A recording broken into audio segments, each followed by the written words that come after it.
你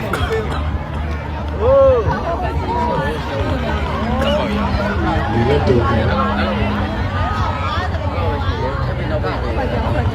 不过第一个月也不够，这个朋友项目。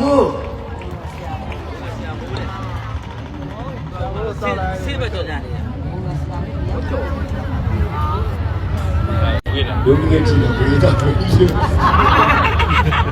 其实要讲嘞，ကျွန်တော်နေနဲ့မောင်လေးတယောက်လိုနေနဲ့ဆောင်းလျှောက်ပေးနေတယ်။ကြံကောင်းကြံကောင်းနေနေနဲ့ပြီးကျွန်တော်မှမပြေဘုံရဆရာမိုးစီလိုက်ပါရှိတယ်။ဘုံရဆရာမိုးကျေးဇူးတင်ပါတယ်။အားရတာလေ။ဘုရားမရရတာ။